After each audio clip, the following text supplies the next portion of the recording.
Hello అండి, welcome back to Lakshmi home maker double nine ఛానల్కి స్వాగతం అండి. అందరూ ఎలా ఉన్నారు ఫ్రెండ్స్? బాగున్నారా? నేనైతే చాలా బాగున్నానండి. మీ అందరూ బాగుండాలని మనస్ఫూర్తిగా భగవంతుడిని కోరుకుంటున్నాను. నేనైతే చాలా చాలా హ్యాపీగా ఉన్నానండి. ఈ గుడ్ న్యూస్ అనేది మీతో షేర్ చేసుకుంటున్నాను. హైదరాబాద్లో మేమైతే ఇల్లు కొనుక్కున్నామండి. అయితే నేను కలలో కూడా హైదరాబాద్లో ఇల్లు కొంటానని నేను అనుకోలేదు. ఎందుకంటే ఇప్పుడు కూడా మీకు చెప్తూనే ఉన్నాను, మనము దేవుడికి మొక్కేటప్పుడు నాకు ఇది కావాలి అది కావాలని ఏ రోజు కూడా అడగకూడదు. ఎందుకంటే మనం అడిగిన కంట మనకి దేవుడు ఇంకా ఎక్కువ ప్రసాదించవచ్చు. అందుకోసం మనం ఏ రోజు కూడా కోరిక అనేది కోరకూడదు అనమాట. ఆ దైవానికి తెలుసు మనకి ఏది ఇవ్వాలో ఏది ఇవ్వకూడదు అనేది. అయితే మేము హైదరాబాద్లో స్థిరపడుతుందని ఎప్పుడు కూడా నేను అనుకోలేదండి. ఆల్రెడీ మేము శ్రీకాకుళంలో సైట్ కొనుక్కున్నాము, అక్కడే స్థిరపడాలనుకున్నాము. మనం ఒకటి తెలిస్తే దైవం ఒకటి తెలిసినట్టుగా నేను హైదరాబాద్లో వచ్చి 3 years అయ్యిందండి. ఇక్కడైతే ఇల్లు కొనుక్కున్నామండి.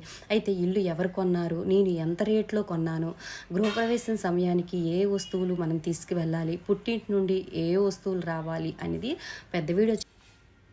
ఇంట్రెస్ట్ ఉంటే నేను లింక్ ఇస్తాను, దానిపైన క్లిక్ చేసి చూడండి.